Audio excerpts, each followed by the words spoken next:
جب سیدنا ابراہیم علیہ السلام نے عراق سے شام کی طرف ہجرت کی تو یہ آپ کے ساتھ تھے، وہاں سے حران گئے تب بھی ساتھ تھے، پھر مصر کی طرف ہجرت کی تو بھی لوط علیہ السلام ان کے ساتھ تھے۔ آخرکار جب آپ نے مصر کو بھی خیر بات کہا اور فلسطین آ گئے تب بھی یہ ساتھ تھے۔ اب ابراہیم علیہ السلام نے لوط علیہ السلام کو حکم دیا کہ وہ بستی سدوم کی طرف چلے جائیں، اس لیے کہ اس بستی کے لوگ کفر کی انتہائی گہرائی میں جا چکے ہیں، انہیں کفر و شرک سے نکالنے کے لیے وہاں جائیں، انہیں اللہ کے احکام سنائیں، اللہ کی طرف دعوت دیں۔ چنانچہ لوط علیہ السلام تو اس طرف روانہ ہو گئے اور ادھر فلسطین میں صرف 3 مسلمان رہ گئے، ابراہیم علیہ السلام، ان کی زوجہ محترمہ سیدہ سارہ اور سیدہ ہاجرہ علیہم السلام وہیں رہائش پذیر رہے اور لوگوں کو مسلسل اللہ کی طرف دعوت دیتے رہے، یہاں یہ بے شمار مال و دولت کے بھی مالک بن گئے۔ جب ان کی عمر 85 یا 86 سال ہوئی تو سارہ علیہ السلام نے سوچا، میں بانجھ ہوں، میرے خاوند بوڑھے ہیں لیکن اولاد کی تمنا ہے، تو کیوں نہ میں اپنی لونڈی ہاجرہ ہدیے اور تحفے کے طور پر ابراہیم علیہ السلام کو دے دوں۔ چنانچہ ہاجرہ ابراہیم علیہ السلام کو مل گئیں، انہوں نے ان سے شادی کر لی۔ اللہ رب العزت نے جلد ہی ان کے بطن سے آپ کو اسماعیل علیہ السلام عطا فرمائے۔ ہاجرہ علیہ السلام کے ماں بننے پر اور ان کی اولاد کو دیکھ کر سیدہ سارہ علیہ السلام کو فطری طور پر غیرت کا احساس ہوا۔ اللہ کی قدرت دیکھیے، خود ہی انہیں ہاجرہ کو تحفے میں دیا تاکہ اولاد حاصل ہو، اور جب وہ ماں بن گئیں تو اب غیرت محسوس کر رہی ہیں۔ اپنی اس کیفیت سے مجبور ہو کر سیدہ سارہ نے ابراہیم علیہ السلام سے کہا، آپ مجھے اس کے ساتھ ایک جگہ پر نہ رکھیں۔ مورخین اور سیرت نگار لکھتے ہیں کہ ہاجرہ علیہ السلام ایک نطاق پہنا کرتی تھی، یعنی وہ جسم کے درمیان ایک لمبا کپڑا لٹکا لیتی تھیں تاکہ وہ کپڑا گھسٹ گھسٹ کر قدموں کے نشانات مٹا دے اور سارہ کو نظر نہ آئے، کیونکہ سارہ غیرت کی حد کو پہنچ چکی تھی۔ ابراہیم علیہ السلام نے جب سارہ علیہ السلام کے اندر غیرت کے آثار دیکھے تو ہاجرہ کو ان کی نگاہوں سے دور کر دیا۔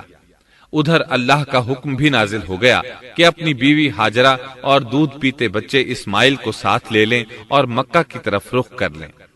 ابراہیم علیہ السلام مکہ کی طرف روانہ ہوئے، یہاں تک کہ مکہ پہنچ گئے۔ یہ جگہ اس وقت بالکل ویران اور بے آباد تھی، نہ کوئی انسان تھا، نہ پانی، نہ نباتات کے آثار تھے، غرض کوئی چیز نظر نہیں آتی تھی، بس پہاڑوں کے درمیان ایک بے آب و گیاہ میدان تھا۔ یہی وہ مقدس اور تاریخی وادی تھی جہاں ابراہیم علیہ السلام اپنی زوجہ اور لخت جگر کو چھوڑ کر واپس پلٹے۔ سیدہ ہاجرہ علیہ السلام کو بہت حیرت ہوئی، انہیں یہ امید نہیں تھی کہ ان کے خاوند انہیں ایک بے آباد جگہ تنہا چھوڑ کر چل دیں گے، اس پر بچے کی ذمہ داری الگ تھی۔ چنانچہ انہوں نے ابراہیم علیہ السلام کو آواز دی، لیکن انہوں نے مڑ کر بھی نہ دیکھا۔ اب وہ ان کے پیچھے آئیں اور قریب پہنچ کر بولی، اے ابراہیم، ہمیں کہاں چھوڑے جا رہے ہو؟ یہاں نہ پانی، نہ خوراک، نہ کوئی انسان۔ ابراہیم علیہ السلام نے پھر بھی کوئی جواب نہ دیا، کوئی پریشانی بھی ظاہر نہ کی اور چلتے رہے۔ سیدہ ہاجرہ بھی آپ کے پیچھے چلتی رہیں اور پوچھتی رہیں کہ ہمیں کس کے حوالے کر کے جا رہے ہیں؟ یہاں تو کوئی بھی جاندار نہیں، مکمل طور پر بے آباد علاقہ ہے، لیکن انہوں نے اب بھی کوئی توجہ نہ دی۔ آخر سیدہ ہاجرہ نے کہا، کیا آپ کو اللہ نے اس کام کا حکم دیا ہے؟ اب آپ نے جواب میں فرمایا، ہاں۔ تب سیدہ ہاجرہ بولی، اگر یہ بات ہے تو اللہ تعالی ہرگز ہمیں ضائع نہیں ہونے دے گا۔ جب انسان اللہ کے احکام کو بجا لائے تو اس کے دل سے فقر و فاقے کا خوف نکل جاتا ہے اور اللہ اسے طرح طرح کے انعامات سے نوازتا ہے۔ انسان جب تک اللہ کے احکام کو بجا لاتا رہے گا تب تک اللہ کی نصرت اور اس کی تائید شامل حال رہے گی۔ چنانچہ جوں ہی ہاجرہ علیہ السلام کو پتا چلا کہ انہیں تنہا چھوڑ جانا اللہ کے حکم کی بنا پر ہے تو فوراً یقین بھرے لہجے میں بولی، تب اللہ ہمیں ضائع نہیں کرے گا۔ یہ کہہ کر وہ اپنے شیر خوار بچے کی طرف پلٹ گئیں۔ خوراک اور پانی چند دن میں ختم ہو گئے، پانی کا ایک قطرہ پاس نہ رہا۔ اب پانی کی تلاش شروع کی۔ لیکن اپنے لیے تو درکنار ماں کو بیٹے کے لیے بھی پانی نہ ملا نہ خوراک۔ اب بچہ لگا بھوک سے بلکنے، خوراک نہ ملنے کی وجہ سے ماں کا دودھ بھی خشک ہو گیا تھا۔ عورت کتنی بھی باحوصلہ ہو اپنے بچے کو بھوک سے بلکتے نہیں دیکھ سکتی۔ اب انہوں نے بچے کو وہیں چھوڑا اور تیزی سے قریبی پہاڑی صفا کی طرف لپکی، اوپر چڑھ کر ادھر ادھر نظر دوڑائی کہ شاید کسی طرف پانی یا خوراک نظر آ جائے یا کسی انسان کی جھلک نظر آ جائے۔ جب کچھ نظر نہ آیا تو نشیب کی طرف چلی، ساتھ میں بچے کی طرف بھی دیکھتی جاتی تھی۔ نشیب میں پہنچی تو بچہ نظروں سے اوجھل ہو گیا۔ اس پر اور بے چین ہوئی اور بلندی کی طرف دوڑی۔ اس طرح مروہ پہاڑی پر چڑھ گئیں۔ وہاں بھی چاروں طرف نگاہ دوڑائی لیکن کچھ نظر نہ آیا۔ خیال آیا کہ پھر کوشش کرنی چاہیے۔ اس خیال سے مروہ پہاڑی سے اتری اور صفا کی طرف چل دی۔ درمیان میں نشیب کی وجہ سے بچہ نظر نہ آیا تو دوڑنے لگی۔ اس طرح پھر صفا پر چڑھ گئیں۔ اللہ اکبر! ایک تو عورت ذات کمزور، پھر بھوک پیاس سے نڈھال، اس پر کس قدر سعی اور کوشش میں مصروف، وہ بھی اپنے بچے کے لیے۔ بہرحال بار بار کوشش کے خیال سے انہوں نے صفا اور مروہ پہاڑیوں کے درمیان 7 چکر لگائے۔ یہی وجہ ہے مسلمان عازمین حج صفا و مروہ کے درمیان سعی کرتے ہیں تاکہ اس واقعے کی یاد تازہ ہو جائے۔ جب وہ آخری مرتبہ مروہ پر پہنچی تو انہوں نے ایک آواز سنی۔ یہ آواز اسماعیل علیہ السلام کے قریب سے آئی تھی۔ انہوں نے پوری توجہ سے آواز کو سننے کی کوشش کی اور جلدی سے اسماعیل کے قریب پہنچی۔ کیا دیکھتی ہیں؟ اسماعیل کے قدموں کے نیچے سے پانی پھوٹ رہا ہے، کیونکہ جبریل علیہ السلام کو اللہ نے اس صابرہ خاتون کی مدد کے لیے بھیجا تھا۔ انہوں نے زمزم والی جگہ پر اپنا پر مارا تو اسماعیل کے قدموں کے پاس سے ایک عظیم چشمہ رحمت نمودار ہوا۔ مستقبل کے پیغمبر کے قدموں کے نیچے سے اللہ نے جبریل فرشتے کے ذریعے زمین پھاڑ کر پانی نکال دیا۔ یہی آب زمزم کا آغاز تھا۔ ہاجرہ علیہ السلام پانی کو آنکھیں پھاڑ پھاڑ کر حیرت سے دیکھ رہی تھی۔ ان کی خوشی کی انتہا نہ رہی جب انہوں نے دیکھا پانی پھوٹ پھوٹ کر چاروں طرف بہ رہا ہے۔ زمین ہموار تھی، اس لیے انہوں نے زمین کو کھودنا شروع کر دیا تاکہ پانی ادھر ادھر نہ بہ جائے۔ پھر انہوں نے اس گڑھے کے چاروں طرف پتھر رکھ دیے اور زبان سے بولی، زم زم، اس کا مطلب ہے رک جا۔ نبی اکرم صلی اللہ علیہ وسلم کا فرمان ہے، رحم اللہ اسماعیل لولا انها عجلت لكانت زمزم عینا معینا۔ اللہ اسماعیل کی والدہ پر رحم فرمائے، اگر وہ جلد بازی سے کام نہ لیتی تو زمزم ایک بہنے والا چشمہ ہوتا۔ لیکن انہوں نے اس کے گرد بند باندھ دیا۔ انہیں دراصل اس وقت پانی کی شدید ضرورت تھی، اس لیے انہوں نے پانی کو اپنے پاس جمع کر لیا تاکہ بہہ کر ضائع نہ ہو جائے۔ انہوں نے اسماعیل کو پانی پلایا، خود بھی خوب پیا، اور یہ اللہ تعالی کی طرف سے ان کی مہمان نوازی تھی۔ وہاں کوئی اور انسان نہیں تھا، نہ کھانے کی کوئی چیز تھی، بس یہی آب زمزم ان کے لیے کھانے اور پینے کا کام دے رہا تھا۔ اب چونکہ زمزم ایک چشمہ بن گیا تھا، اس لیے پرندے بھی آنے لگے۔ انہی دنوں عرب کے قبیلوں میں سے ایک قبیلہ بنو جرہم یمن کو خیر باد کہہ کر اس طرف آ رہا تھا۔ یمن میں ایک بہت بڑا ڈیم تھا۔ پہاڑوں کے درمیان انہوں نے پانی کو روک کر ایک بہت بڑا بند قائم کر رکھا تھا۔ اس سے پورا سال آسانی سے کھیتی باڑی کرتے تھے۔ اس ڈیم کی بدولت ان کا آب پاشی کا نظام بہت اچھا تھا۔ جب اس ڈیم کو اللہ تعالیٰ نے توڑا تو تمام لوگ وہاں سے منتشر ہو گئے اور جزیرہ عرب کے اطراف میں منتقل ہونے لگے۔ وہیں سے ہجرت کرنے والا ایک قبیلہ بنو جرہم تھا۔ یہ لوگ بنیادی طور پر عرب تھے۔ یہ قبیلہ سفر میں رہتا، جہاں کہیں پانی اور چراگاہ نظر آتے وہیں پڑاؤ ڈال دیتے۔ جب وہاں خوراک ختم ہو جاتی تو آگے سفر شروع کر دیتے۔ چونکہ وہ بہت بڑے تاجر تھے، اس بنا پر ان راستوں سے خوب واقف تھے۔ انہیں چشموں کا خوب علم تھا۔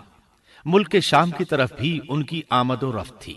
یہ قبیلہ بنو جرہم مکہ کے قریب پہنچا تو فضا میں پرندوں کو منڈلاتے پایا۔ کہنے لگے ان پرندوں کی موجودگی میں ضرور کوئی راز ہے۔ اب انہوں نے اپنے کچھ آدمی اس طرف بھیجے، یہ لوگ جلد ہی چشمے تک پہنچ گئے۔ انہوں نے وہاں ایک عورت اور اس کے بچے کو پایا، پھر وہ لوگ ان کے پاس آئے، وہاں پڑاؤ ڈالنے کی اجازت مانگی۔ سیدہ ہاجرہ نے فرمایا، ٹھیک ہے، لیکن شرط یہ ہے کہ تمہیں اجرت ادا کرنا ہوگی۔ ان کے لیے یہ سستا سودا تھا، ان کے پورے قبیلے کو سامان زندگی مل رہا تھا، جبکہ صرف ایک عورت اور اس کے بیٹے کی ذمہ داری ان پر عائد ہو رہی تھی۔ انہوں نے فوراً حامی بھر لی اور وہاں رہائش اختیار کر لی۔ اس طرح یہ لوگ سیدہ ہاجرہ علیہ السلام کی معیشت کا ذریعہ بن گئے، اور اس طرح سیدنا اسماعیل علیہ السلام بنو جرہم میں پرورش پاتے رہے۔ انہوں نے ان لوگوں سے عربی سیکھ لی اور ان سے بھی زیادہ عربی دان بن گئے، فصاحت اور بلاغت سے عربی میں بات چیت کرنے لگے۔ پھر ان کی اس قبیلے میں شادی ہو گئی، ان کی اولاد سے عرب قوم کا آغاز ہوا۔ انہی میں سے سرور کائنات محمد صلی اللہ علیہ وسلم کی ولادت باسعادت ہوئی۔ بنو جرہم کی آمد اور آبادی ابراہیم علیہ السلام کی دعا کا نتیجہ تھی۔ جب انہوں نے اپنی بیوی اور بچے یعنی دو کمزور انسانوں کو اس ویران جگہ چھوڑا تھا تو یہ دعا مانگی تھی، ربنا انی اسکنت من ذریتی بواد غیر ذی زرع عند بیتک المحرم۔ اے ہمارے پروردگار، میں نے اپنی کچھ اولاد اس بے آباد جنگل میں تیرے حرمت والے گھر کے پاس بسائی ہے۔ یہاں یہ سوال پیدا ہوتا ہے کہ کیا اس وقت بیت اللہ کی تعمیر ہو چکی تھی؟ درست بات یہ ہے کہ اس وقت خانہ کعبہ کی تعمیر نہیں ہوئی تھی۔ پھر سوال پیدا ہوتا ہے کہ کیا ابراہیم علیہ السلام کے زمانے سے پہلے اس کی تعمیر ہو چکی تھی یا صرف جگہ ہی معروف تھی؟ اس بارے میں دو طرح کی روایات ہیں۔ بعض میں آتا ہے کہ صرف اس کی جگہ معروف تھی، اور بعض میں ہے کہ ابراہیم علیہ السلام سے پہلے شیس علیہ السلام نے اس کو تعمیر کیا تھا، اور وہ گردش ایام کے ساتھ ساتھ منہدم ہو کر ختم ہو گیا۔ لیکن بہرحال اس کی جگہ معلوم تھی، اور وہی پہلا گھر تھا، جیسا کہ اللہ نے خبر دی ہے۔ ان اول بیت وضع للناس للذی ببکۃ مبارکا وہدی للعالمین۔ اللہ تعالیٰ نے پہلا گھر جو لوگوں کے لیے مقرر کیا تھا وہی ہے جو مکہ میں ہے، اور وہ پوری دنیا کے لیے برکت اور ہدایت والا ہے۔ ابراہیم علیہ السلام نے اللہ تعالیٰ سے یہ دعا مانگی تھی، ربنا انی اسکنت من ذریتی بواد غیر ذی زرع عند بیتک المحرم ربنا ليقيموا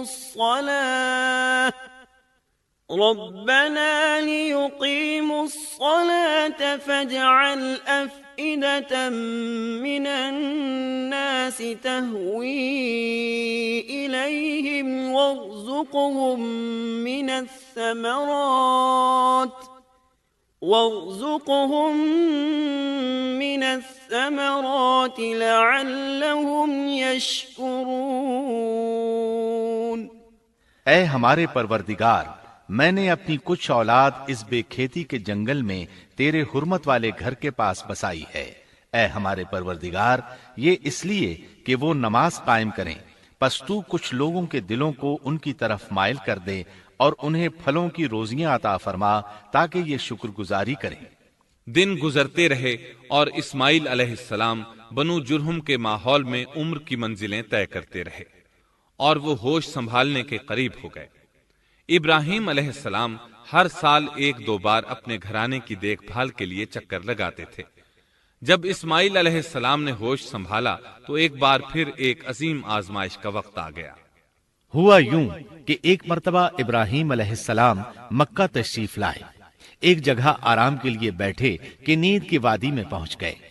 نیند میں انہوں نے خواب دیکھا کہ اپنے لخت جگر کو اپنے ہاتھ سے ذبح کر رہے ہیں، ساتھ ہی آنکھ کھل گئی۔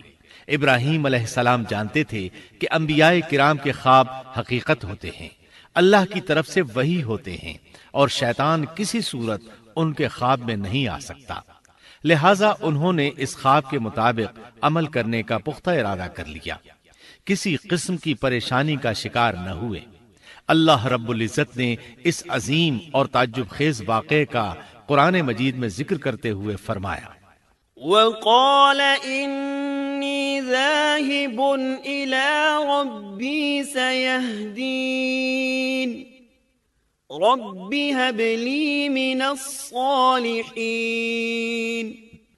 فبشرناه بغلام حليم فلما بلغ معه السعي قال يا بني إني أرى في المنام أني أذبحك فانظر ماذا ترى۔ اور ابراہیم نے کہا، میں تو ہجرت کر کے اپنے پروردگار کی طرف جانے والا ہوں، وہ ضرور میری رہنمائی کرے گا۔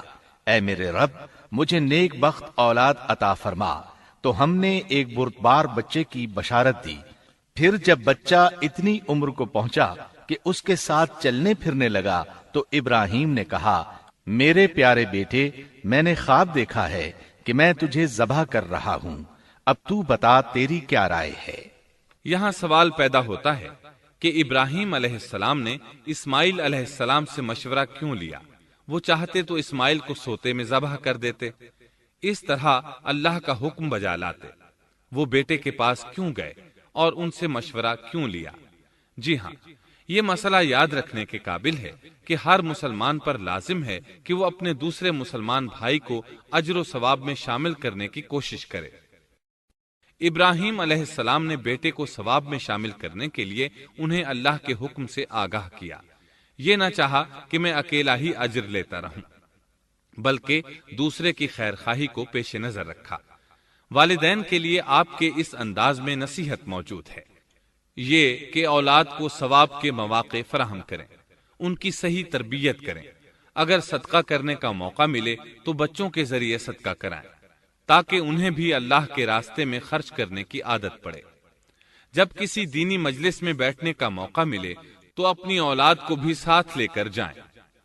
بے شمار لوگ خود تو جاتے ہیں، اولاد کو جانے کے لیے کہتے بھی نہیں، خود دین سیکھتے ہیں، اولاد کو دین نہیں سکھاتے۔ ابراہیم علیہ السلام نے اسماعیل علیہ السلام سے رائے لی۔ سبحان اللہ، انہوں نے جواب میں فرمایا، يا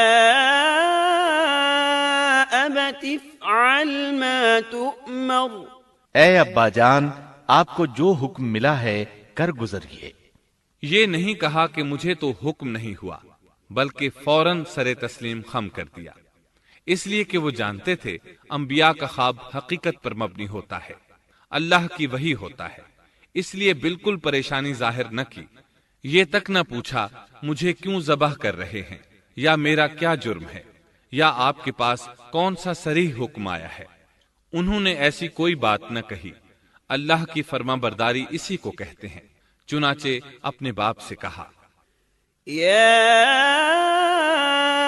أبت افعل ما تؤمر ستجدني إن شاء الله من الصابرين۔ اے ابا جان، آپ کو جو حکم ہوا ہے اس کو کر گزریے، انشاءاللہ آپ مجھے صبر کرنے والوں میں پائیں گے۔ علماء کرام فرماتے ہیں اس جملے سے ان کا انتہائی ادب اور احترام شامل ہے، اور اس میں زبردست توکل موجود ہے۔ یہ نہیں کہا کہ آپ مجھے صبر کرنے والوں میں سے پائیں گے، بلکہ آپ نے اللہ کی مشیت کو جملے میں شامل کیا اور فرمایا انشاءاللہ آپ مجھے صبر کرنے والوں میں سے پائیں گے۔ لہٰذا مسلمانوں کو دھوکے میں نہیں پڑنا چاہیے۔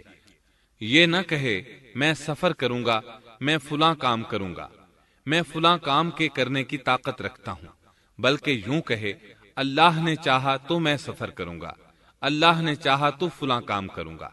اپنے علم اور طاقت کے دھوکے میں پڑنا سراسر نادانی ہے۔ ہر چیز کا تعلق اللہ سے قائم کرے، جیسا کہ اللہ تعالیٰ فرماتے ہیں، ولا تقولن لشيء إني فاعل ذلك غدا إلا أن يشاء الله اور ہرگز ہرگز کسی کام پر یوں نہ کہنا کہ میں اسے کل کروں گا مگر ساتھ ہی انشاءاللہ کہہ لینا۔ اپنی زبان کو اللہ کے ذکر سے سجا کر رکھو اور ہمیشہ اپنے معاملات کو اللہ کی طرف لوٹاؤ۔ بہرحال باپ بیٹا دونوں ہی مصمم ارادے کے ساتھ اللہ کا حکم پورا کرنے کے لیے پیش ہو گئے۔ اسماعیل علیہ السلام نے اپنے والد محترم سیدنا ابراہیم علیہ السلام سے کہا، جب آپ مجھے ذبح کرنے لگیں تو میری پیشانی کو زمین پر رکھ دیجیے گا تاکہ آپ کو میرا چہرہ نظر نہ آئے اور کہیں آپ کے ہاتھ رک نہ جائیں، چہرہ دیکھ کر آپ پر شفقت پدری غالب نہ آ جائے۔ اب ابراہیم علیہ السلام نے بیٹے کی پیشانی پکڑ کر زمین پر لٹا دیا جیسا کہ اللہ تعالی نے فرمایا۔ فلما أسلما وتله للجبين جب دونوں مطیع ہو گئے اور ابراہیم نے اسے پیشانی کے بل لٹا دیا، اب انہوں نے چھری پکڑی اور گردن پر چلا دی، لیکن چھری نے گردن نہ کاٹی، بالکل اسی طرح جیسے آگ نے ابراہیم کو نہیں جلایا تھا، اس لیے کہ چھری میں کاٹنے کی طاقت اور آگ میں جلانے کی صلاحیت اللہ کے حکم کے بغیر نہیں آ سکتی۔ اللہ نے دونوں سے یہ طاقتیں سلب کر لیں۔ اب ابراہیم زور لگا رہے ہیں، ادھر اسماعیل علیہ السلام کہہ رہے ہیں، ابا جان جلدی کیجئے، چھری چلائیے۔ اللہ تعالیٰ نے اس واقعے کا ذکر یوں فرمایا ہے، فلما أسلما وتله للجبين جب وہ دونوں مطیع ہو گئے اور ابراہیم نے اسے پیشانی کے بل لٹا دیا۔ اس مطیع ہونے سے مراد اللہ کے حکم کو نافذ کرنا ہے۔ اب ظاہر ہے مطیع تو وہ پہلے بھی تھے، لیکن یہاں اسلما یعنی مطیع ہونے سے مراد کامل اسلام ہے۔ نہایت واضح اور حقیقی اسلام مراد ہے، اس لیے کہ کامل اسلام وہی ہوتا ہے جس میں بغیر کسی تردد اور توقف کے اللہ کے امر اور نہی کی تصدیق کی جائے۔ یہ تھا حقیقی اسلام۔ ہاں تو چھری چلتی رہی، گلا نہ کٹا، اس لیے کہ امتحان اور آزمائش کی تکمیل ہو چکی تھی۔ یہ بات ثابت ہو چکی تھی کہ اللہ کا حکم نافذ کرنے میں دونوں پوری طرح کوشاں ہیں۔ اللہ تعالیٰ بھی فرما برداری ہی کا صلہ عطا فرماتے ہیں۔ چنانچہ آواز آئی، قد صدقت الرؤيا إنا كذلك نجزي المحسنين إن هذا لهو البلاء المبين ہم نے اسے پکارا، اے ابراہیم تو نے خواب کو سچ کر دکھایا، یقیناً ہم اسی طرح نیکوکاروں کو جزا دیا کرتے ہیں۔ یقیناً یہ ایک کھلی آزمائش تھی۔ تاریخ کا ایک عظیم ترین امتحان اور کڑی آزمائش دنیا کو آج بھی حیرت میں ڈال دیتی ہے۔ کون ہے جو بیٹے کو ذبح کرنے پر تیار ہو جائے، خاص طور پر اس صورت میں جب اولاد بھی اکلوتی ہو، جس کی وجہ سے 86 سال کے بعد آنگن میں بہار آئی ہو۔ پھر اس کی قربانی کا بھی واضح حکم نہیں دیا گیا تھا، اشارتاً خواب میں رہنمائی کی گئی تھی۔ آپ کہہ سکتے تھے یہ قتل اور سنگین جرم ہے، کہہ سکتے تھے اپنے بیٹے کو کس جرم میں قتل کروں، لیکن آپ نے بغیر کسی تعامل کے سر تسلیم خم کر دیا اور اس عظیم امتحان میں کامیاب ہوئے۔ اللہ فرماتے ہیں، وَإِبْرَاهِيمَ الَّذِي وَفَّى اور ابراہیم وہ ہیں جنہوں نے وفاداری کی۔ اس آیت میں یہ نہیں بتایا گیا کہ کس چیز میں وفاداری کی، اس لیے کہ وہ تو ہر معاملے میں مکمل طور پر وفاداری کا مظاہرہ کر چکے تھے۔ آگ میں ڈالے جانے والا معاملہ، بیوی اور بچے کو لق و دق میدان میں چھوڑ آنے کا معاملہ، پھر ذبح کا امتحان، تعمیر بیت اللہ کی مشقت، غرض ہر معاملے میں وفادار تھے، حتیٰ کہ اپنا مال اللہ کے راستے میں خرچ کرنے میں اس قدر وفادار کہ ابو زیفان کے لقب سے مشہور ہو گئے۔ اس کا معنی ہے مہمان نواز، کسی مہمان کو دسترخوان پر اپنے ساتھ بٹھائے بغیر ایک لقمہ نہیں کھاتے تھے۔ باہر نکلتے مہمان تلاش کرتے، پھر اس کے ساتھ مل کر کھانا کھاتے۔ مہمان نہ ملتا تو سخت غمگین ہو جاتے۔ اس طرح انہوں نے اللہ کے ہر حکم کی پاسداری کی۔ ذبح والے اس امتحان کا اللہ نے انہیں کیا صلہ دیا؟ اللہ فرماتے ہیں وَفَدَيْنَاهُ بِذِبْحٍ عَظِيمٍ،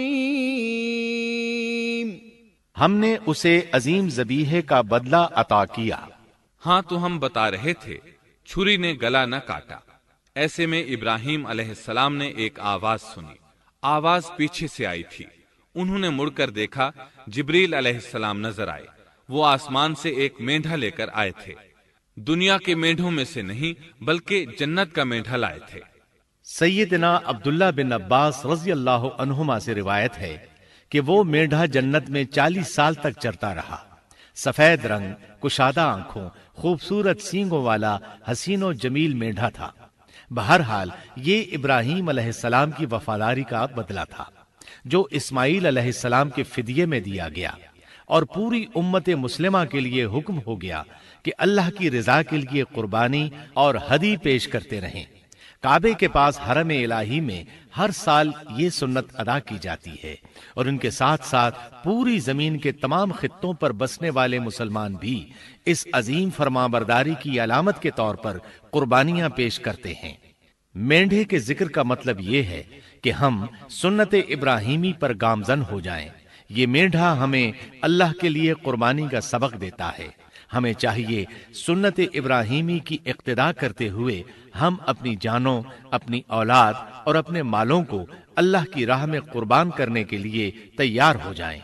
اللہ تعالیٰ فرماتے ہیں وَفَدَيْنَاهُ بِذِبْحٍ عَظِيمٍ وَتَرَكْنَا عَلَيْهِ فِي الْآخِرِينَ سَلَامٌ عَلَى إِبْرَاهِيمَ كَذَلِكَ نَجْزِي الْمُحْسِنِينَ إِنَّهُ مِنْ عِبَادِنَا الْمُؤْمِنِينَ۔ اور ہم نے اسے عظیم ذبیحہ عطا کیا، اور ہم نے اس کا پچھلوں میں ذکر خیر چھوڑا۔ سلامتی ہو ابراہیم پر۔ اسی طرح ہی ہم نیکوکاروں کو جزا دیتے ہیں، یقیناً وہ ہمارے مخلص بندوں میں سے تھا۔ اور اسی طرح اللہ فرماتے ہیں وَبَشَّرْنَاهُ بِإِسْحَاقَ نَبِيًّا مِّنَ الصَّالِحِينَ، اور ہم نے اسے نیکوکار نبی اسحاق کی ولادت کی خوشخبری سنائی۔ یہ خوشخبری فلسطین کی طرف واپس لوٹنے کے بعد سنائی گئی۔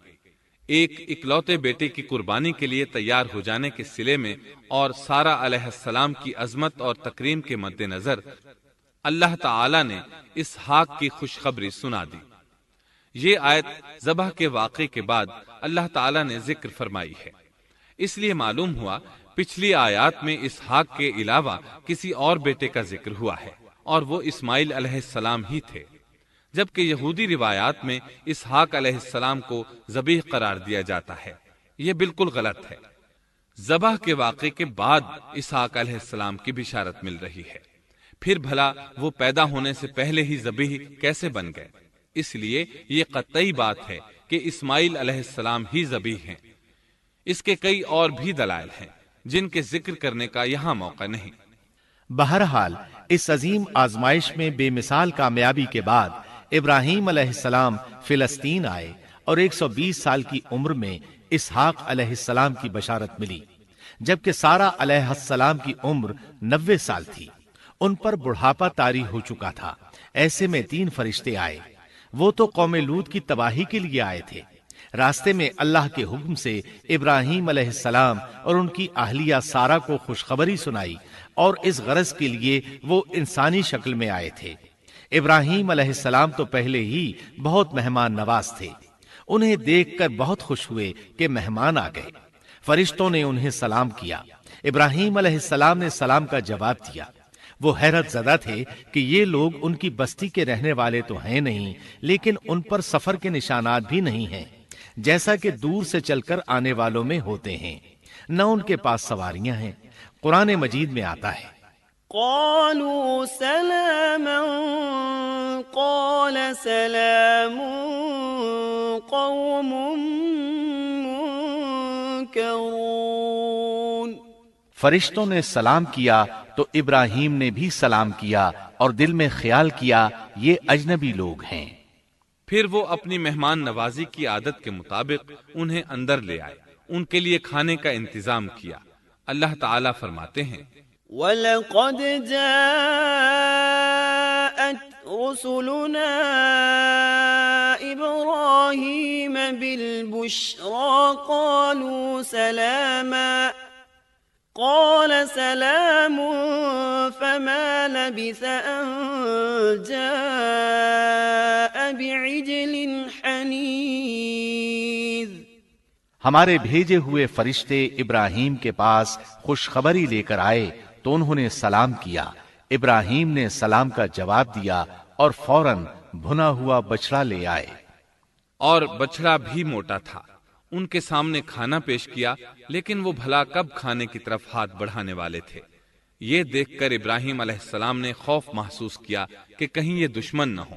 اس وقت فرشتوں نے کہا قالوا لا تخف إنا أرسلنا إلى قوم لوط۔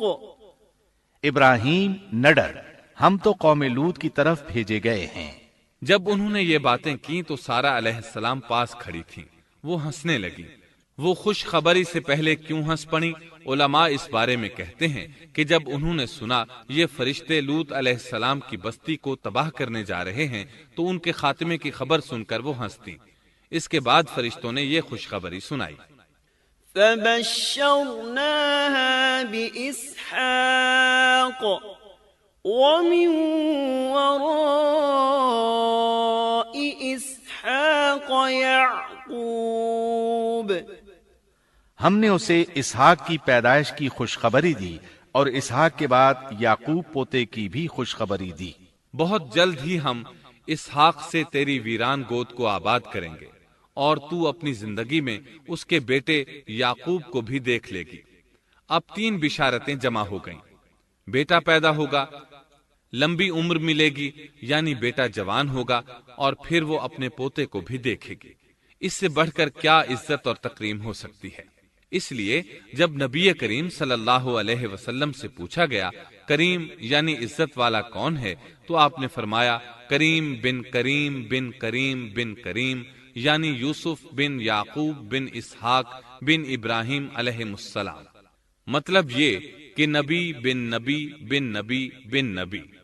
یہ یوسف علیہ السلام کی شان ہے کہ خود بھی کریم، باپ بھی کریم، دادا بھی کریم اور پردادا بھی کریم۔ اس سے بڑھ کر عزت افزائی کیا ہو سکتی ہے؟ بہرحال فرشتوں نے انہیں خوشخبری دی۔ وَبَشَّرُوهُ بِغُلَامٍ عَلِيمٍ۔ پھر انہوں نے ابراہیم کو ایک صاحب علم لڑکے کی بشارت دی۔ خوشخبری سن کر سیدہ سارہ حیران ہوئی، مارے حیرت کے منہ سے ہلکی سی چیخ نکل گئی۔ انہوں نے اپنے رخسار پر ہاتھ مارا جیسا کہ عورتوں کی عادت ہوتی ہے۔ کہنے لگی ہائے افسوس، کیا میں بچہ جنوں گی حالانکہ میں بانجھ ہوں اور میرے خاوند بوڑھے ہیں؟ یہ تو حیرت کی بات ہے۔ ایک دوسری جگہ اللہ تعالیٰ نے یہ الفاظ فرمائے، کہنے لگی میں بوڑھی اور بانجھ ہوں، بھلا میں بچے کو کیسے جنم دوں گی؟ اس پر فرشتوں نے کہا تو اللہ کے حکم پر تعجب کرتی ہے، اے اہل بیت، یہ تو اللہ کی تم پر رحمت اور برکت ہے، وہ بہت بزرگ اور قابل تعریف ہے۔ دوسری آیت میں ہے انہوں نے کہا اسی طرح تیرے رب نے فیصلہ کیا ہے اور ہمیں کہا ہے، یقیناً وہ بہت حکمت والا ہے اور علم رکھنے والا ہے۔ یہ تھی اسحاق علیہ السلام کی ولادت کی خوشخبری۔ ابراہیم علیہ السلام مکے میں سیدنا اسماعیل علیہ السلام سے ملنے کے لیے آتے رہتے تھے۔ ایک روز آئے تو ان سے کہا اے میرے بیٹے، اللہ تعالیٰ نے مجھے حکم دیا ہے کہ اس مقام پر اللہ کا گھر تعمیر کرنا۔ اسماعیل علیہ السلام نے فوراً کہا میں حاضر ہوں۔ اس طرح انہوں نے کھدائی شروع کی۔ ایسے میں انہیں شیس علیہ السلام کی تعمیر کے آثار نظر آئے۔ انہوں نے اس پر تعمیر شروع کر دی۔ ایک روایت میں یہ بھی ہے کہ انہوں نے فرشتوں والی بنیادوں کے آثار بھی دیکھے۔ نبی کریم صلی اللہ علیہ وسلم کی جوانی کے دنوں میں جب مکے کے قریش نے کعبے کی تعمیر نئے سرے سے کی تو انہوں نے اس کی بنیادوں کو گہرا کرنا چاہا۔ وہ کھدائی کرتے ان سبز پتھروں تک پہنچ گئے جو پہاڑوں کی چوٹیوں کی طرح نظر آ رہے تھے۔ انہوں نے ان پتھروں کو نکالنا چاہا۔ ایک شخص نے کدال کے ذریعے ایک پتھر کو باہر نکالا تو اس کے نیچے سے اتنا نور نکلنے لگا کہ قریب تھا وہ شخص اندھا ہو جاتا۔ پھر پتھر خود بخود نیچے جا گرا اور اپنی جگہ پر جم گیا۔ اس کے بعد لوگوں نے ان پتھروں کو ہاتھ نہ لگایا اور تعمیر شروع کر دی۔ قرآن مجید میں تعمیر کعبہ اور بیت اللہ کا تذکرہ اس طرح آیا ہے۔ وَإِذْ بَوَّأْنَا لِإِبْرَاهِيمَ مَكَانَ الْبَيْتِ أَلَّا تُشْرِكْ بِي شَيْئًا وَطَهِّرْ بَيْتِيَ لِلطَّائِفِينَ وَالْقَائِمِينَ وَالرُّكَّعِ السُّجُودِ۔ اور جب ہم نے بیت اللہ کے مکان میں ابراہیم کو جگہ دی اور فرمایا کہ میرے ساتھ شرک نہ کرنا اور میرے گھر کو طواف، قیام اور رکوع و سجود کرنے والوں کے لیے پاک رکھنا، اور فرمایا ان اول بیت وضع للناس للذی ببکۃ مبارکا وہدی للعالمین فیہ آیات بینات مقام ابراہیم ومن دخلہ کان آمنا۔ بے شک لوگوں کے لیے جو پہلا گھر تعمیر کیا گیا ہے وہ مکہ میں ہے، وہ جہان والوں کے لیے برکت اور ہدایت کا ذریعہ ہے۔ اس میں واضح نشانیاں ہیں، مثلا مقام ابراہیم، تو جو کوئی حرم میں داخل ہوگا وہ امن میں آ جائے گا۔ اور فرمایا اور یاد کرو اس وقت کو جب ابراہیم کو اس کے پروردگار نے کئی باتوں کے ذریعے آزمایا، وہ ان میں پورے اترے تو اللہ نے فرمایا میں آپ کو تمام لوگوں کا امام بنا رہا ہوں۔ ابراہیم نے کہا اے میرے رب میری اولاد میں سے بھی امام بنائیے۔ جواب میں اللہ نے فرمایا میرا امامت کا وعدہ ظالم لوگوں کے لیے نہیں ہے۔ اور اس وقت کو یاد کرو جب ہم نے بیت اللہ کو ثواب اور امن کی جگہ بنا دیا اور لوگوں نے مقام ابراہیم کو جائے نماز بنا لیا۔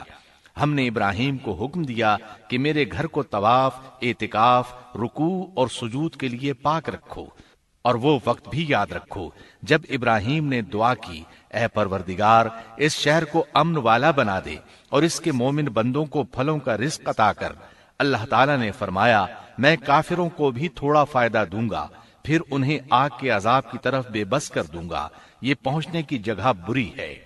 اور وہ وقت یاد کرو جب ابراہیم اور اسماعیل بیت اللہ کی بنیادوں کو بلند کر رہے تھے اور دعا مانگ رہے تھے اے ہمارے رب ہماری محنت کو قبول فرما، تو دعا کو سننے والا جاننے والا ہے، اور ہمیں اپنا فرما بردار بنا، ہماری اولاد میں سے بھی ایک فرما بردار گروہ بنا، اور ہمیں عبادت کا طریقہ سکھا اور ہم پر رجوع فرما، کیونکہ تو ہی توبہ قبول کرنے اور رحم فرمانے والا ہے۔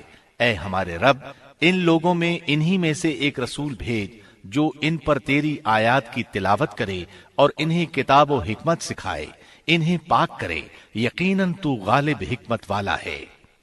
تعمیر کے دوران جب ابراہیم علیہ السلام اس مقام تک پہنچے جہاں آج حجر اسود ہے تو اللہ تعالیٰ نے جنت سے ایک سفید پتھر بھیجا۔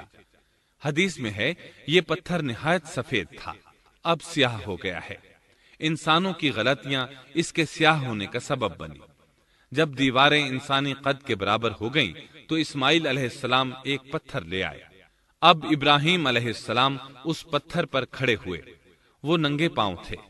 اسی وقت پتھر پگھل گیا، ان کے پاؤں اس کے اندر کسی قدر دھنس گئے، پتھر پر ان کے پیروں کے نشانات آ گئے۔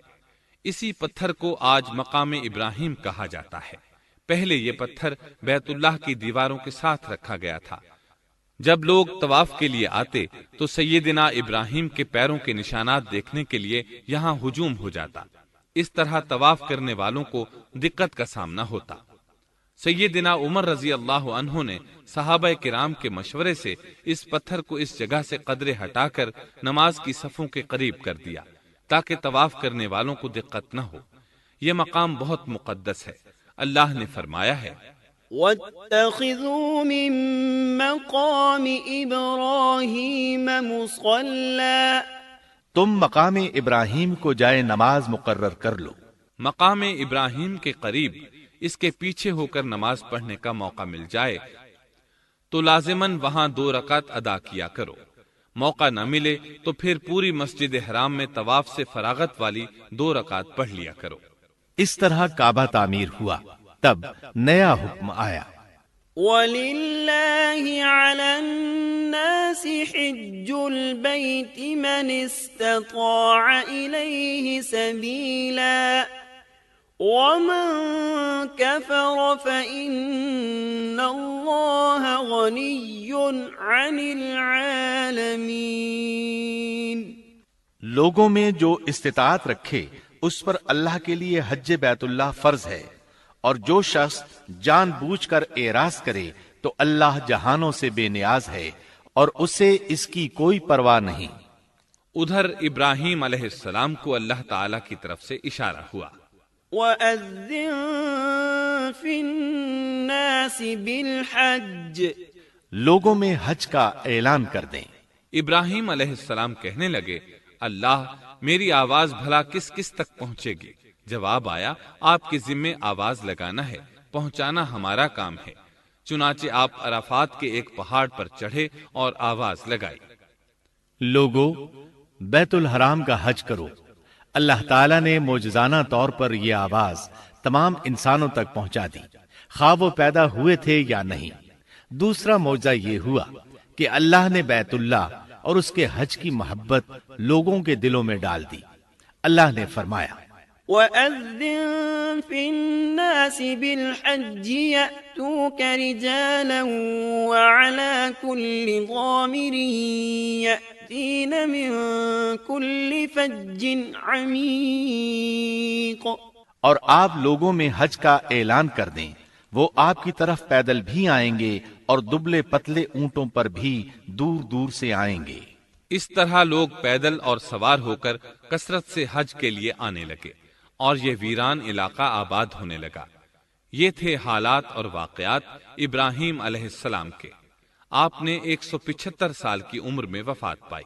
آپ سے پہلے سیدہ ہاجرہ علیہ السلام نے وفات پائی اور ان کی وفات سے کچھ ہی عرصہ بعد سیدہ سارہ علیہ السلام 127 سال کی عمر میں فوت ہو گئیں۔ ان دونوں کی وفات کے بعد آپ غمگین رہنے لگے۔ آخر اتنی مدت تک ساتھ رہا تھا۔ آپ خلیل الرحمن تھے، آپ پر صحیفے بھی نازل ہوئے، آپ اللہ کے بے حد شکر گزار تھے۔